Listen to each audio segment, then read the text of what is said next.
the other Adolph Wyman design. So if you're a Walking Liberty $50 fan, you know he designed that in 1916. But the other coin is the Mercury dime from 1916.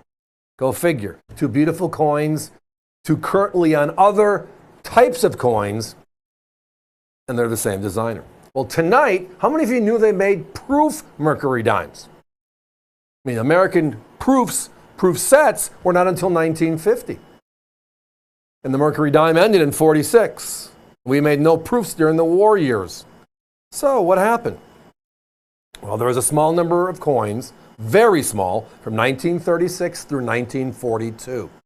Tonight, we have the last proof Mercury dime. And it's a blast white beauty, NGC certified as a mint state 67. So as I referenced, the Mercury dime, the other Adolph Wyman design, was issued in 1916. It was part of the silver coin renaissance, right? We're changing all of our coinage designs. Prior to that, all of our silver coins were always the same design. Seated liberties back in the 1800s, then replaced by the barbers. And these replaced the barbers, the Mercuries, the standing liberties, and the walking liberties. But from 1936 to 1942, they started making proofs for special people, right? And what I mean by that is they were not released to the American public at this time. They were made for dignitaries, or if you knew somebody, they would make a proof and you would be able to attain the proof. So the mintage figures on these proofs were tiny. Very, very small. How small? Well, in 1942, the last year, they made a proof Mercury dime. Only 22,329 were made.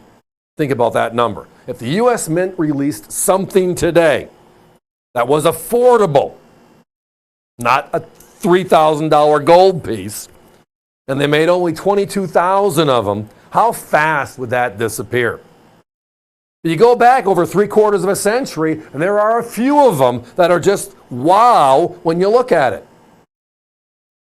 So the 42 proof Mercury dime, the end of the era. There were no proof coins made from 1943 through 1949. And again, they opened up proof sets in 1950. So this is the last of the old rule, but thankfully available for us here today. No, that price is not priced wrong. $399.95 for a coin that is that rare. Now in 67, it's even better.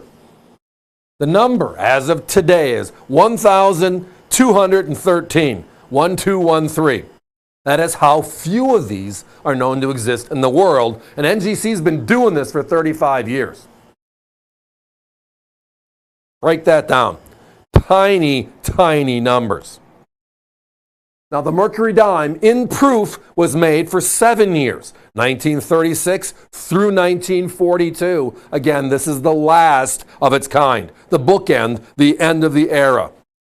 Now, if that design does look familiar to you, it's because when the U.S. Mint brought out the Palladium coin program a number of years ago, we went back to the well again for the third time.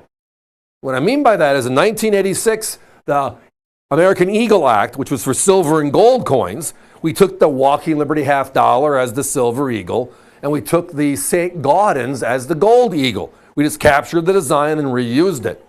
The only other one to be reused, this design, Winged Liberty, and that was on the Palladium coins of the last decade. So if it does look familiar, that is why. Now, if you want to reference rarity, listen to these numbers, all right? The 95W, the holy grail of silver eagles, right? It was that beautiful W mint mark made for the first time. It was put in the 10th anniversary gold set. And today, in 69 and 70 grade, high grade, there's over 7,000 of them known to exist, and 69 sell for 5,000 to 6,000. 70s are 25,000 or more. The key number there is over 7,000 of them are known today in that grade out of the 32,500 they made. So think about that. Now let's go back 3/4 of a century. 3/4 of a century, they made only 22,392 of these, and today only 1,213 are known to exist. And this is a fraction of the price, and it's significantly, significantly rarer. Guys, let's put that 30-second clock up. I just noticed the call count versus the number of coins, and I think this one's gone. Let's close this out with the following. The other modern rarity we talk about a lot is the 2012 San Francisco silver Kennedy proof, right? There are 3,594 of those in 69 and 70 grade, and today they sell for more as well in 69 or higher. So a modern rarity is pricey, but a vintage, one-of-a-kind, unique coin like this one, still affordable for all. I'm telling you, modern issue is fun. Don't ever get me wrong, I love this stuff. But when you go back in time, you find some crazy values, and this one is one of them. The last Mercury diamond proof in a 67 grade blast white from NGC, and we are under $400. That's special.